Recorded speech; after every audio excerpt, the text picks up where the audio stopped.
Hello everyone, welcome back. This is part 2 of NCERT solution of chapter 6 combustion and flame. In previous video, I explained first 7 question answer to you. In this video, we will do remaining 6 question answer.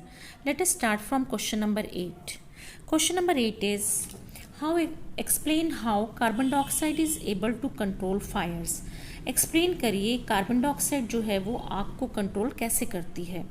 Answer is carbon dioxide is a non combustible gas and extinguishes fire in 2 ways. Carbon dioxide एक non combustible gas है जो जलती नहीं है और आग को 2 तरीके से बुझाती है.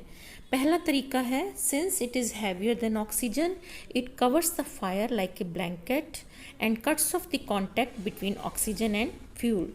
क्योंकि ये ऑक्सीजन से हैवी होती है इसलिए ये आग को ब्लैंकेट की तरह कवर कर लेती है and cuts of the contact between oxygen and fuel, और ऑक्सीजन और फ्यूल के बीच के कॉन्टैक्ट को कट ऑफ कर देती है जिससे आग बुझ जाती है. Second point is in cylinders carbon dioxide is kept in the liquid form. Cylinder में कार्बन डाइऑक्साइड को लिक्विड फॉर्म में भरा जाता है. When released, जब ये रिलीज होती है it expands enormously and cools down. ये फैल जाती है और ठंडी हो जाती है. This brings down the temperature of the fuel. इससे फ्यूल का टेम्परेचर भी डाउन हो जाता है which helps in controlling the fire. और आग को कंट्रोल करने में हेल्प मिलती है. Next question number 9 is, it is difficult to burn a heap of green leaves, but dry leaves catch fire easily. Explain. Dry leaves को आग जल्दी लग जाती है जबकि हरे पत्तों को आग लगाना मुश्किल होता है. क्यों? Answer is green leaves have a lot of moisture in them.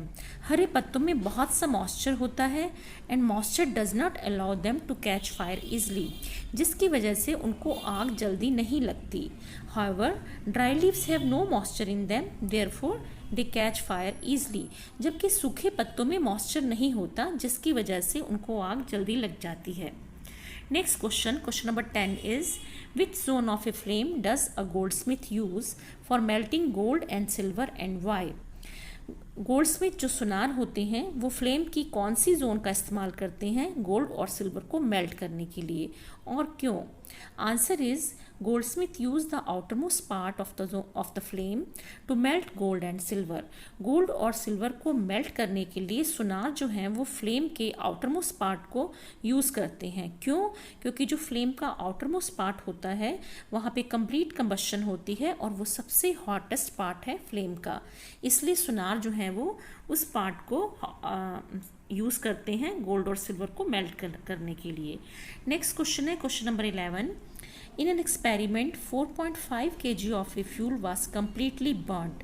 एक एक्सपेरिमेंट में 4.5 kg जो फ्यूल है उसको पूरी तरह से बर्न किया गया. The heat produce was measured to be 180,000 kilo joule, और जो हीट प्रोड्यूस हुई वो ही 180,000 kilo joule. Calculate the calorific value of the fuel. आपने फ्यूल की कैलोरीफिक वैल्यू को कैलकुलेट करना है. आंसर इज हमें मालूम है कैलोरीफिक वैल्यू किसे कहते हैं. कैलोरीफिक वैल्यू जो होती है वो हीट है जो 1 kg ऑफ फ्यूल को बर्न करने पर हमें मिलती है.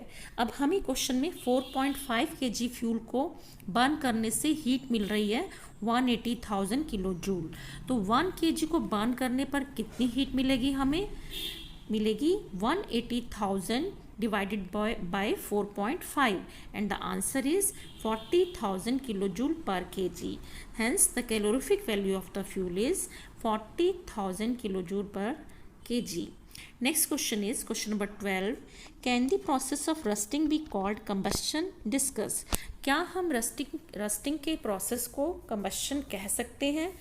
तो आपने डिस्कस करना है. आपको मालूम है कंबशन किसे कहते हैं. कंबशन वो केमिकल प्रोसेस है जिसमें कोई भी सब्सटेंस ऑक्सीजन के साथ रिएक्ट करके एनर्जी देता है. एनर्जी जो है वो हीट की फॉर्म में भी हो सकती है, लाइट की फॉर्म में भी हो सकती है या फिर दोनों फॉर्म में हो सकती है. Whereas on the other hand rusting of iron है वो क्या होता है? Rusting of iron means iron को जंग लगना. ये एक एक्सोथर्मिक प्रोसेस है जिसमें हीट एनर्जी रिलीज होती है. तो रस्टिंग में भी हीट एनर्जी जो है वो रिलीज हो रही है और कंबशन के प्रोसेस में भी हीट एनर्जी जो है वो रिलीज हो रही है. Hence we can say it is a kind of slow combustion. लेकिन कंबस्टन जो है वो थोड़ा रैपिड प्रोसेस होता है और आयरन को जो जंग लगता है वो धीरे धीरे लगता है, इसलिए हम कह सकते हैं कि जो रस्टिंग ऑफ आयरन है एक तरह से स्लो कंबस्टन का प्रोसेस है। Next and last question is question number 13. Abida and Ramesh were doing an experiment in which water was to be heated in a beaker. अबीदा और रमेश एक एक्सपेरिमेंट कर रहे थे जिसमें बीकर में पानी जो है वो गर्म करना था। अबीदा kept the beaker near the wick in the yellow part of the candle flame. अबीदा ने बीकर को विक के पास कैंडल फ्लेम के येलो पार्ट में रखा। अब कैंडल फ्लेम के येलो पार्ट का दूसरा नाम क्या है? Yes, luminous zone. मतलब अबीदा ने वाटर को कैंडल फ्लेम की ल्यूमिनस जोन में रखा, वेयर एज रमेश ने बीकर को फ्लेम की आउटर मोस्ट पार्ट में रखा, जिसे हम नॉन ल्यूमिनस जोन भी कहते हैं। Whose water will get heated in a shorter time? किसके बीकर का पानी जल्दी गर्म होगा? आंसर इज रमेश के बीकर का पानी जल्दी गर्म होगा। क्यों? क्योंकि रमेश ने बीकर को outer most zone of a flame में रखा, जो कि हॉटेस्ट पार्ट है फ्लेम का। तो फ्लेम का जो आउटर मोस्ट पार्ट है वो सबसे हॉटेस्ट पार्ट होता है, इसलिए उस पार्ट में अगर हम पानी गर्म करेंगे तो वो जल्दी गर्म होगा। जबकि अबीदा ने जो पानी का बीकर रखा था वो कहाँ रखा था? येलो जोन में, विच इज़ लेस हॉट, जो कि कम गर्म होता है। तो ये थे आपके question answer of chapter 6 combustion and flame.